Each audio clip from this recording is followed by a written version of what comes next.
Russell Westbrook. I think in terms of his north to south play, and the way he can play downhill, he reminds me a lot of Jason Kidd, the way that he can get into a straight line. I'm not talking about, obviously, distributing the ball. That's something that Russell's working on, but it's the straight line going from point A to point B. I think that he's got a lot of Jay Kidd in him that way. Fire away, y'all. I got one. Alvin Robinson. I was going to say Alvin Robinson. but Alvin didn't have that kind of offense. He didn't have the offensive game. Yeah, but in terms of the body and the quickness and really getting around the rim and dunking instead of getting around the rim and finishing with trick layups. You know, Russell dunks from a standstill.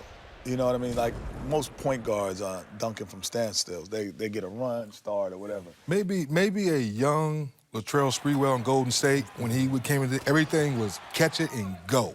And that's the first one I can think of. Transition, grab the ball off the rim, he'd be out and go. And now Russell has mastered that free throw line jump shot, coming at you full speed and then stop and pull up and knock that down. I think Latrell was probably the closest. Closest thing, right? Yeah, I think that's right. He's just more physical than Latrell. That's a good call. Yeah. That's a good call. Kobe.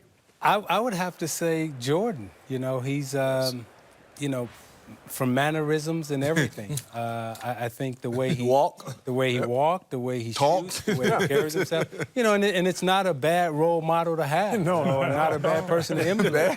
You know, so and I think he's the closest thing to Jordan that we've seen. That's easy. All right, that's easy. I echo that, Jordan. How about Derrick Rose? In terms of penetration and getting to the basket and taking a hit, not necessarily finishing at the rim, I would say myself, maybe a little Tim Hardaway. I think the guards, you know, coming out of Chicago, know how to give to the rim and know how to take a hit.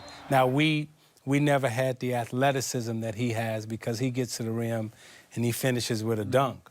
But if he can ever put a jump shot within his game, you know, to me, he's an athletic Rod Strickland. Ooh, that's where I was going to. Yep. Yeah, he does the way Rod Strickland used to score and get in lane, but he just wasn't as explosive athletically. Well, you said something earlier that because Rod wasn't a great outside shooter, his ball handling was off the chart. So he would cross you up, get you off your feet, and get you to the basket. I also think Derek handles that rock. Yeah. Kevin Johnson. I mean, he reminds me a little, not quite, you know, obviously he might be, it's more powerful than Kevin Johnson. But KJ was somebody that got to the rim, could finish in, you know, amongst the trees. And was somebody who was super athletic.